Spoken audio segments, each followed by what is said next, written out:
节课呢会跟大家讲解我们这个抓手工具以及它的工具组当中的一个旋转视图工具，它们的一个使用方法以及它们的一些用途。OK， 那么呢，我们打开我们的 PS 软件，进入到我们的工作区当中。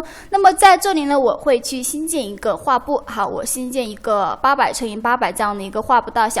那么创建好之后呢，来回到这边来。我们今天这个我们的抓手工具，它的图标就像是一个手一样，那么这个我们就称为抓手工具。那么同时右击它之后，这边会展开这个抓手工具组，有抓手工具，还有我们的旋转视图工具。那么我们今天这个抓手工具，当我选中的时候，你会发现我这个什么？这个时候我的鼠标这个标识它就成为了这个抓手的工具。那么这个抓手它和我们前面，当我现在去可以滑动我的滚轮。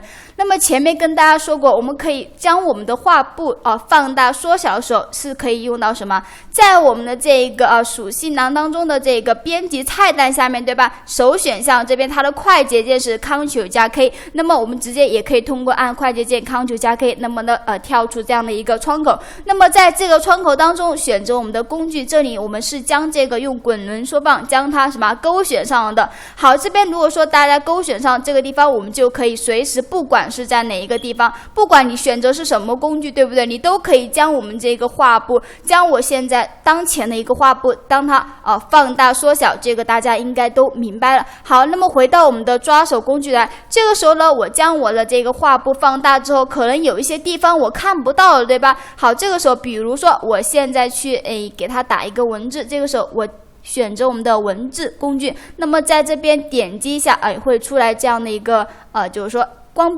标在闪动。好，这个时候呢，我去把我的这个先进行一个调节，对吧？我要多大的一个字？好，36，颜色我也给它改一个。好，这边可以先前面跟大家讲过，我们现在也可以进行一个滚固，对吧？可以将上面的设置好之后呢，我们再进行给它一个示原黑体这个时候我们就可以打字了我就随便打一个字吧。好，在这边我们确定之后，可以按我们的 Ctrl 加回车键直接确定。好，确定之后呢，大家前面我们来温习一下，想要将这几个字，对吧？再重新加字，对不对？就是靠近它。当我文字图层靠近它的时候，它会没有虚线框，直接点击，这个时候就可以再加一个文字，对吧？好，这个时候按我们的 Ctrl Enter 也可以在同时在这一块打上对勾就可以了。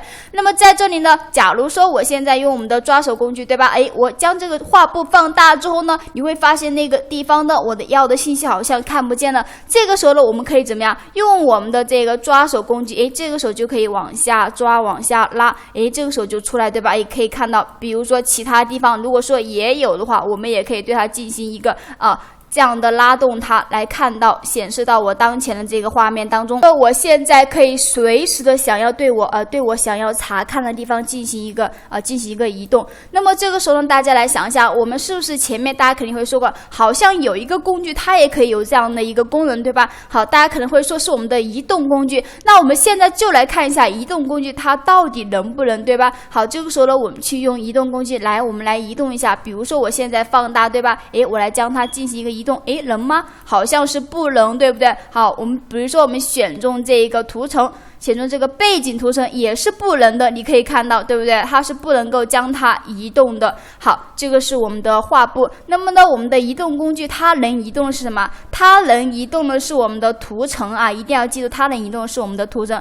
比如说我现在要移动我这个文本图层，对吧？这个时候它就可以进行一个移动。比如说我想要移动这个背景，好，大家知道我们的背景它现在是什么？一个锁定的状态。一定要记住我们的图层，当它是锁定的状态，我们是不能够对它进行一个编辑，不能够对它进行一个移动。好，我们这个时候需要将它解锁，点击这个小锁，我们的图层背景图层就转化为了普通的一个图层。这个时候呢，我们再来移动，大家来看一下，我们移动的是什么？移动的是这个图层，对吧？移动的是这个图层。那么当前我这个画布是完全没有动的，后面这一块是我们的画布大小，就是我们创建的一个尺寸800乘以800的画布。这个时候我们的移动工具移动的是我们的图层。那么在这里再来看我们的抓手工具。好，这里跟大家说一下，当前我选中的是移动工具，我要将什么？我要将我的这个快速的切换到抓手工具按什么键？按我们的空格键啊！记住，按我们键盘上的空格键。来，这个时候跟着我示范一下，按空格键，这个时候我的这个鼠标它就快速的切换到我的抓手，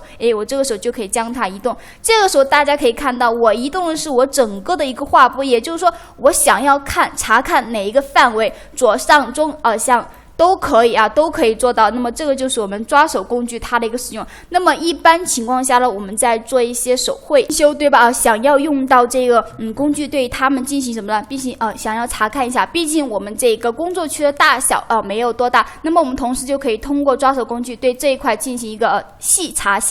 好，那么同时我们再来看一下我们这个就是说，我们的抓手工具它有哪一些的属性？那么同时它也是有一些属性的哈。那么回到这边来，我们选中我们的抓手工具。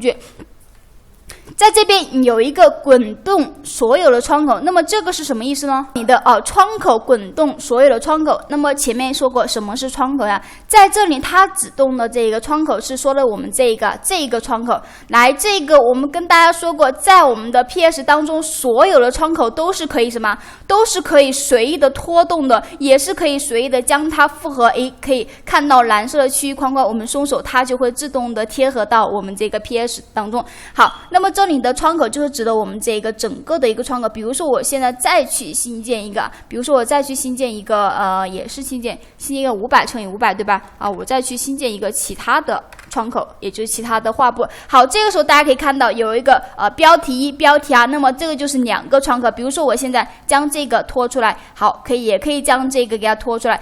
这个时候大家会发现有2个这样的窗口。好，那么我们回到这边来，我们也可以将它进行一个融合，再回到。好，融合了，也可以将它什么换位置啊？这个时候大家一定要灵活起来，对吧？这个时候标题跟标题我可以跟它进行一个换位置，直接拖动这边，到这边来，换了一个地方。好，这边呢就是我们这个窗口，那么这边是滚动所有的一个窗口。大家再来看一下，我为了大家可以看得清楚，我把这2个窗口都都调出来啊，都调出来。这个时候我放到这边来，好，我都把它们调出来。好，这个时候好像有一点点的大，对吧？大家看不清楚了，我会给你们进行一个调节。好，这边是我们的一个我们的为标题呀，都在这边啊，我都已经把他们的窗口调出来了。现在呢，大家来看一下，我现在我跟大家再来说一下这个窗口。那么怎么样的去判断我现在选中的是哪一个窗口，对吧？好，可以通过看上面这个颜色，比如说我现在这个为标题它的这个文字是亮的，那么这个为标题啊，它是一个淡的。比如说我现在点中它，你会发现它这个。同时这个文字像是被激活了一样，有一个亮度，这个时候是灰的状态。好，可以就是这样来区分我们当前选中的是哪一个窗口，对吧？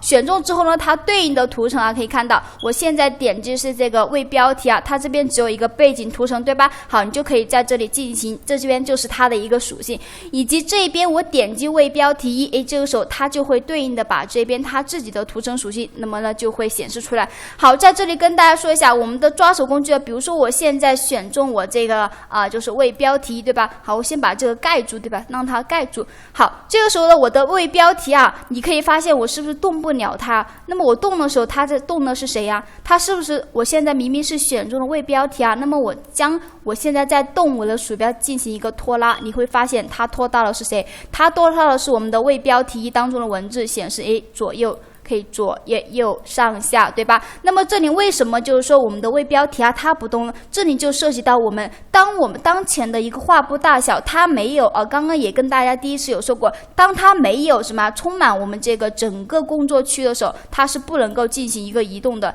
当我们怎么样？当我们这个画布已经放大到就是说很大，比如说就只是填充了我们这个屏幕，那么它都是可以进行一个移动的。同时你们也可以通过看我们这个标尺，对吧？可以发现它在移动。好，在这个地方呢，我们先把它放大，放大之后来这边，我先滚动这个为标题啊。刚刚说过这个滚动所有窗口它的功能，比如说我现在当前这几个文字是看不到，对吧？我来滚动它，这个时候我的这个画布在动，同时你可以看到它是不是跟着在滚动，这就是滚动所有的窗口它的一个功能。好，这个大家理解到了吧？好，那么同时我先把这边回过来都全部回到我们的正常区域。好，在这里呢，这个就是我们滚动锁尾窗口，可以滚动一个窗口时候，其他的比如说更多窗口，它都会跟着进行一个改变。那么好，再看一下后面这个100%是什么呢？当我去点击这个100%的时候，那么这个时候可以看到我们当前下面这一个属性文档属性当中有一个100%的属性，那么就是呈现一个我们当前的一个画布，它是一个100%的存在。好，100%的显示的。那么以及这一个就是说，适应屏幕呢？那么这个适应屏幕呢，你可以点击它之后呢，它会为当前的一个窗口缩放，对吧？我们的长框，通过这个对比比例来缩放我们这个屏幕。那么以及这个填充屏幕，你可以看到，填充屏幕的意思就是说，把我们当前的窗口里面的内容全部将一个填满的方式，把我们这个就是说，这个图层，我们这个工作区将它全部的填满了。好，填充屏幕、适合屏幕以及100%。好，这就是这几个选项。那么以及其他的了，以及这个也是一样的100%。这个时候100%。好，我们的适合屏幕就是当前我们这个窗口当中可以适应到这个工作区的一个比例，以及这个填充屏幕就是把我们的工作区，对吧，进行一个填满的状态。好，这个就是我们上面它一些属性以及这个滚动锁尾窗口。那么这边呢就是我们抓手工具它的一个应用。那么再看到下面还有一个旋转视图工具，那么这个有什么样的一个用途呢？旋转视图的那么工具它一般就是用于我们一些手绘或者是一些插画的时候，可能会有的时候我们要用一些手绘板，可能就不好的描绘，比如说一些弧线线条，对吧？我们这个时候选中这个工具之后，你可以看到我当前点击这个画布的时候，它有一个这样的旋转的一个工具。那么这个时候我可以通过这样旋转对我们这个画布进行一个旋转，比如说我也可以将它放大之后进行一个旋转，比如说我想要这个角落给它画一个弧线，可能大家就觉得不方便，对吧？可以把它旋转到这边来，对它进行一个绘画。那么这个时候一般就运用到我们的手绘或者是插画当中运用的比较好。那么这就相当于是我们的一个纸张对它进行的一个旋转。好，那么这一边呢可以看到它的一些属性来旋转所有的窗口。那么这边是一样的，它也是旋转所有。当我们去勾选它的时候，它就会对所有的窗口进行一个旋转。回过来这边它旋转之后，你可以看到它是对应的，跟我们前面的抓手工具是一样的。那么以及这个旋转角度也可以通过先设置它，那么你可以看到，当我去旋转的时候，这个时候它对应的再发生改变。那么同时我们也可以在设置前对它进行一个复位。好，这边要有一个复位设置，那么我点击它之后呢，它是什么意思？它就是说回到我们原先的一个状态复位。比如说我现在对它进行旋转之后，可以想要马上的回到我们的正规，即使把它旋转到0，这个时候旋转角度是0，复位视图。那么这边呢，它的也是一样的。好，就不过多进行一个讲解。那么这个就是我们今天所讲到这个抓手工具和我们这个旋转视图工具这个使用。好，那么今天这节课就讲到这边，那么希望大家可以全部的掌握到。我们下节课再见。